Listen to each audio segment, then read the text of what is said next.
Assalamualaikum warahmatullahi wabarakatuh. Halo. Hai. Kami dari kelompok 4 penganalisis puisi Morgan Parker akan membahas tentang hasil analisis kami dari 3 puisi Morgan Parker. Sebelumnya kami akan memperkenalkan diri. Halo, perkenalkan nama saya Amil Oktaviana dengan nomor NPM 0411211080. Di sini saya akan membahas tentang puisi Morgan Parker dengan judul Another Autumn in New York. Perkenalkan, nama saya Keisha Nindya Fahira dengan NPM 0411211076. Di sini saya menganalisis puisi Morgan Parker yang berjudul Poems on Beyonce's Birthday. Perkenalkan, nama saya Mesya Maulida dengan NPM 0411211073. Saya akan membahas salah satu puisi Morgan Parker yang berjudul The President Never Said the Word God. Sebelum kami masuk ke pembahasan hasil analisis puisi, kami akan mengajak teman-teman untuk mengenal siapa itu Morgan Parker. Morgan Parker adalah seorang penyair, novelis, dan editor dari Amerika. Ia dibesarkan di California Selatan dan bersekolah di New York. Morgan Parker pindah kembali ke California Selatan pada tahun 2017. Parker juga menerima gelar sarjana antropologi dan tulisan kreatif dari Universitas Columbia dan gelar MFA dalam puisi dari NYU. Parker sebelumnya juga menjabat sebagai editor di Little A dan Day One dari Amazon Publishing. Setelah itu dia juga mengajar creative writing di Universitas Columbia dan dia juga berperan sebagai anggota The Other Black Girl Collective. Dia juga menerima banyak penghargaan dari tahun 2012 hingga 2019. Nah, sekarang kita udah mulai masuk ke pembahasannya. Jadi kita akan bahas literal meaning dan symbolical meaning apa aja sih yang dipakai Morgan Parker dalam puisi-puisinya.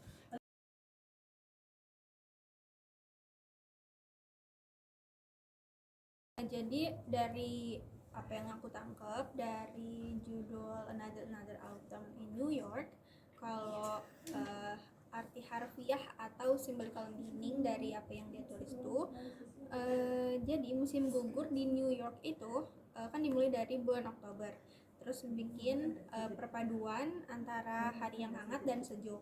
Nah, jadi abis itu beberapa harinya lagi hujan. Nah, jadi yang aku tangkap kalau Another Autumn in New York tuh rasa campur aduk tentang hari-hari yang hangat dan sejuk di hari itu gitu. Jadi itu cara Morgan Parker buat ngutarain apa yang dia rasain di Another Autumn in New York.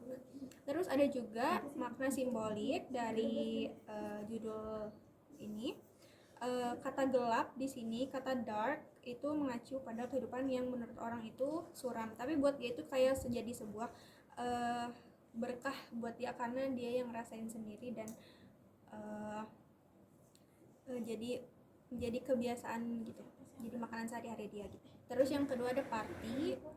Di sini party atau pesta itu melambangkan mengambil bagian dari sesuatu. Jadi kayak dia tuh nggak mau masuk ke lingkungan yang baru gitu. Selanjutnya ada punk rock mewakili anti korporatisme, tindakan langsung, dan etika do it yourself. Jadi kita bisa ngelakuin hal-hal apapun yang kita mau. Selanjutnya ada honeysuckle, adalah simbol kebahagiaan murni, api cinta, dan kelembutan cinta yang telah hilang. Jadi apa yang dia rasain di sini tuh tentang hal-hal yang warm, yang hangat, tapi hilang gitu aja gitu. Oh, jadi itu ya literal meaning dan symbolical meaning yang Morgan Parker pakai di puisi Another Autumn in New York. Jadi kesimpulannya? Jadi kesimpulan yang saya dapat dari judul Another Autumn in New York, jadi Parker ini menggunakan enjambment untuk mendorong pembaca buat biar pembaca tuh ngelanjutin membaca dari atas hingga ke baris selanjutnya. Terus puisi ini juga menceritakan tentang seorang wanita yang menarik diri dari standar dan akhirnya dia hanya menjadi dirinya sendiri. Jadi dia lebih ke self love ya. Terus pesan dari puisi ini, jadi kita bisa jadi diri kita sendiri tanpa memperdulikan orang lain. Kita juga harus bersyukur karena bisa kita rasakan. Jadi garis besar puisinya itu tentang seorang wanita yang menarik diri dari society ya. Oke, baik. Sekarang kita masuk ke pembahasan analisis puisi yang kedua, yaitu puisi yang saya analisis yang berjudul Poems on Beyonce's Birthday.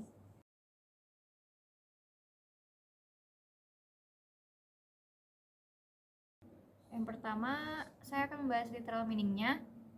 Jadi puisi ini menceritakan tentang rasa ketidakpuasan seorang wanita kulit hitam akan dirinya sendiri. Puisi ini juga berbicara tentang keberadaan perempuan kulit hitam yang menjadi pembicaraan orang lain, tapi dia tetap fokus pada dirinya sendiri. Di baris terakhir ada kalimat anything could be waiting, berarti setiap wanita akan merasa berharga dan menerima dirinya apa adanya suatu saat nanti. Selanjutnya masuk ke symbolical meaning yang ada di puisi ini. Saya akan sebutkan dulu satu persatu, yaitu yang pertama ada Beyonce, yang kedua drink cough syrup from shaped glass, yang ketiga reddish floating, dan yang terakhir pulse of privilege and worship. Kalau boleh tahu, kenapa Beyonce jadi symbolical meaning dari puisi ini? Ya oke, itu akan saya jelasin di sini.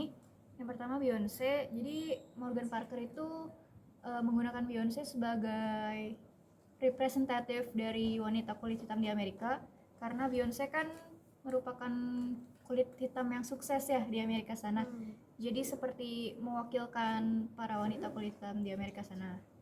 Itu yang pertama dari kata Beyonce di sini. Dan yang kedua, symbolical meaning drink cough syrup from shaped glass, atau yang diartikan meminum obat batuk dari gelas yang berbentuk.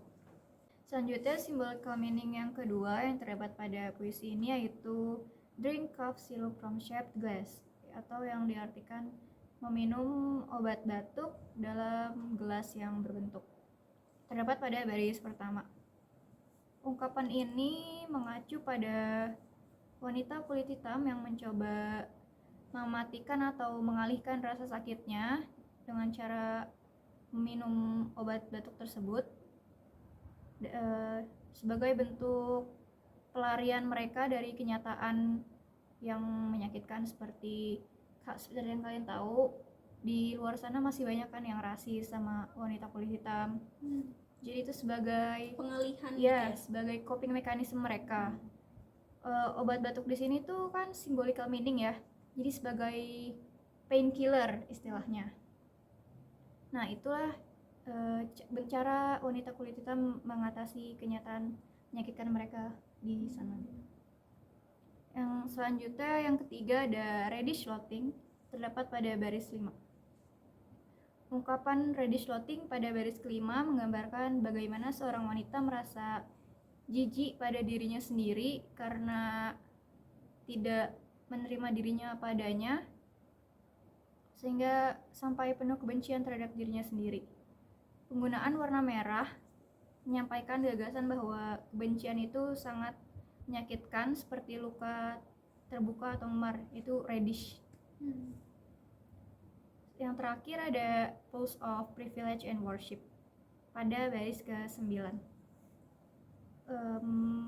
Kalimat ini mengacu pada tempat di mana hak istimewa dan kekuasaan yang paling terlihat. Jadi pulse itu ibaratkan satu tempat yang dimana banyak privilege dan worship, seperti satu society gitu. Dalam sajak ini dilambangkan sebagai privilege tersebut sebagai privilege orang yang bukan kulit hitam. Jadi karena kulit hitam di sana masih banyak yang direndahkan, diberlakukan tidak sopan, rasis gitu ya. Jadi orang-orang yang bukan kulit hitam seperti kulit putih itu seperti mempunyai hak istimewa yang nggak dimiliki orang kulit hitam. Jadi kesimpulan yang didapat dari puisi itu apa, Kak?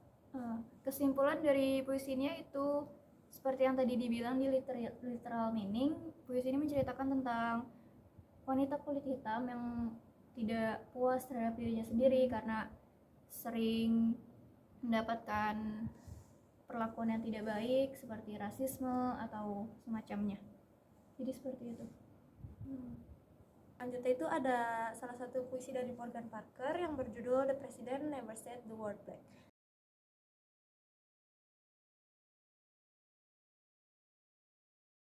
Literal meaning dari puisi ini tuh pada masa kepresidenan Barack Obama. Nah, Barack Obama itu merupakan presiden kulit hitam pertama di Amerika Serikat. Dia jarang banget menggunakan kata black atau hitam dalam pernyataan publiknya. Nah, kata hitam tuh berfungsi sebagai simbol pengalaman dan perjuangan orang kulit hitam di sana, serta rasisme yang mereka hadapi dalam masyarakat Amerika. Jadi selanjutnya itu ada symbolical meaning dari puisi ini. Yang pertama ada brass taxes. Yang dimaksud dari brass taxes di situ mengacu pada fakta atau realitas yang keras yang dihadapin sama orang kulit hitam di sana. Terus yang kedua ada brother and sister. Jadi Presiden Obama itu nggak pernah nyebut kata hitam, tapi mengganti kata hitam atau black itu sebagai brother and sister. Terus yang ketiga ada flip hand side. Flip hand side itu artinya simbol yang kuat dari kekayaan dan kompleksitas budaya kulit hitam. Jadi yang paling utama itu terakhir ada black atau hitam. Kata hitam dalam puisi tersebut berfungsi sebagai pengingat akan pengalaman dan tantangan unik yang dihadapi orang kulit hitam di Amerika. Jadi Morgan Parker ini membuat puisi ini berdasarkan pidato presiden ya? Ya betul. Puisi ini dibuat pada masa Presiden Barack Obama sebagai orang kulit hitam pertama yang menjadi presiden. Oke. Jadi dari puisi yang satu ini apa sih kesimpulan yang didapat? Jadi tuh dalam kesimpulan President Never Said the Word Black itu, Parker tuh kayak mengejek presiden dan menggambarkan kemarahannya terhadap presiden karena Obama tidak menggunakan kata black dalam pidato maupun pernyataan publiknya ya. Terus bahasa yang tidak digunakan dapat menyiratkan perasaan negatif terhadap Barack Obama itu, seperti perasaan malu atau benci. Jadi Obama menghindari kata hitam dan membentuk pidatonya agar sesuai dengan standar tertentu dalam masyarakat di Amerika Serikat. Gitu.